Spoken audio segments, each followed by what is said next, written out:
السلام علیکم ورحمۃ اللہ وبرکاتہ۔ تمام دنیا کے مسلمان میرے بھائی اور بہنوں کو عید الفطر کی بے حد مبارکباد۔ آپ سب امید کے خیریت سے ہوں گے۔ میں ایک دو باتیں اہم انشاءاللہ اس موقع پر کہوں گا۔ پہلی بات یہ کہ ہم سب رمضان کا مہینہ گزار چکے ہیں، الحمدللہ۔ اللہ کا بڑا احسان ہے کہ ہم نے روزے رکھے، قرآن کی تلاوت کی، عبادتیں کی۔ میں اللہ سے دعا کرتا ہوں کہ ہم سب کے جو ہے روزے، نمازوں کو، صدقہ خیرات کو اور قرآن کے پڑھنے کو قبول فرمائیں۔ دوستوں، ہم انشاءاللہ اس وقت اس موقع پر مصمم ارادہ کریں گے کہ ہم نے جو قرآن پڑھی ہے، جو سمجھی ہے، اس کے بہترین پہلوؤں پر مرتے دم تک عمل کرنے کی انشاءاللہ کوشش کریں گے۔ اور روزے کا جو اصل مقصد ہے وہ ہے اللہ کا تقوی اختیار کرنا۔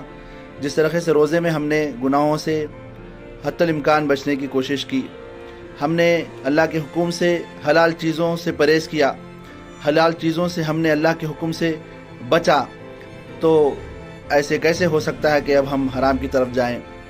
تو ہم مصمم انشاءاللہ اس موقع پر ارادہ کریں گے کہ نہ صرف فرائض کی پابندی کریں گے، بلکہ جو ہے جتنے بھی صغیرہ اور کبیرہ گناہ ہیں ان سے توبہ استغفار بھی کریں گے اور حرام کی طرف بالکل نہ جائیں گے، کیونکہ اللہ کی نظر ہر وقت ہمارے اوپر لگی ہوئی ہے۔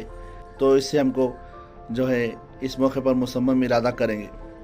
اور اس ویڈیو کے ذریعے سے میں تمام دنیا کے وہ مسلم ممالک ان کو بھی مبارکباد دیتا ہوں کہ وہ جو ہے اپنے ملکوں کے اندر حکمران بہت سارے یعنی قوم کے لیے، عوام کے لیے سہولتیں فراہم کی ہے۔ مساجدوں کے اندر افطار کرایا ہے، سحر کا انتظام کیا ہے اور بہت سارے جو ہے مسلمانوں کو سہولتیں دی ہیں۔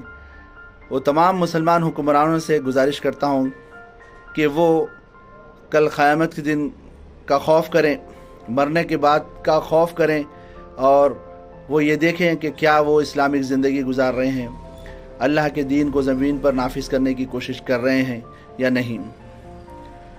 غزہ کے اندر، فلسطین کے اندر جو امت مسلمہ کے ساتھ ہو رہا ہے ہم تمام دیکھ رہے ہیں، ظلم ستم جو ہو رہا ہے ہم تمام اس سے واقف ہیں۔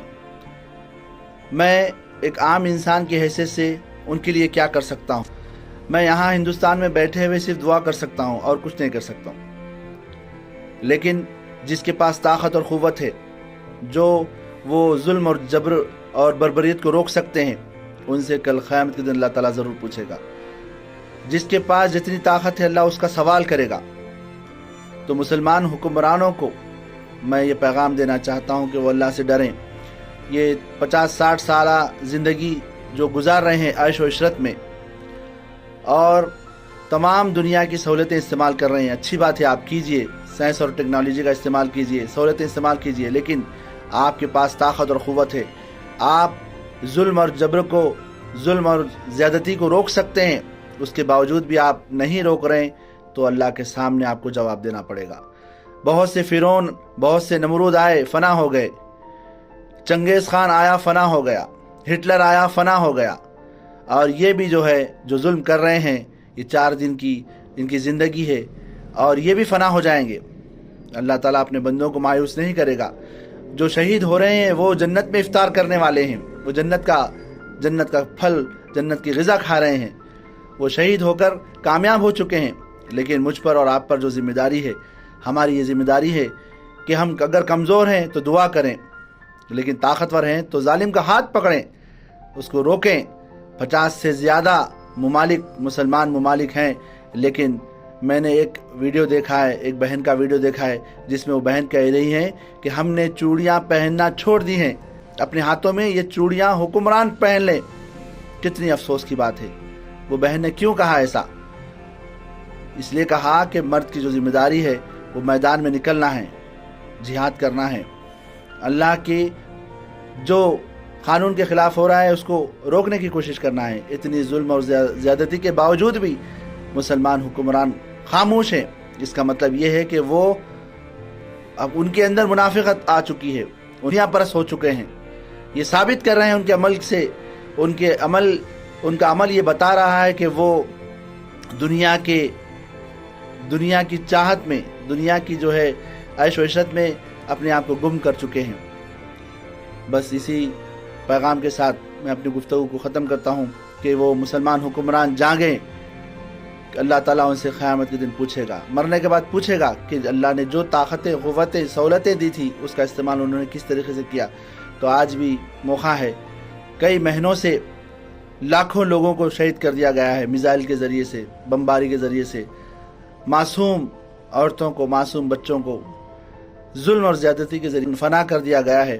وہ اللہ کے پاس تو رزق پا رہے ہیں، لیکن وہ قیامت کے دن ہم سے سوال کریں گے، حکمرانوں سے سوال کریں گے، اے اللہ یہ تیری طاقت اور قوت، تیری طاقت اور قوت تھی ان کے پاس، تو نے ان کو مال اور دولت سے نوازا تھا، ہتھیار سے نوازا تھا، ہر سہولت سے نوازا تھا، حکومت سے نوازا تھا، لیکن یہ جو ہے ہماری جو ہے جان بچانے کی کوشش نہیں کرے اور دنیا کے یعنی مال اور متاع کے پیچھے بھاگے اور لالچ ان کو تباہ و برباد کر دی۔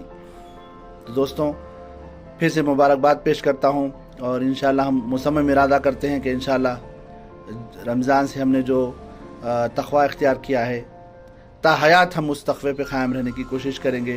یہ رمضان کا مہینہ جو ہے ایک مہینے کا مہینہ نہیں ہے، بلکہ ساری زندگی ہمارے اندر تقوی اور پرہیزگاری پیدا کرنے کا مہینہ ہے۔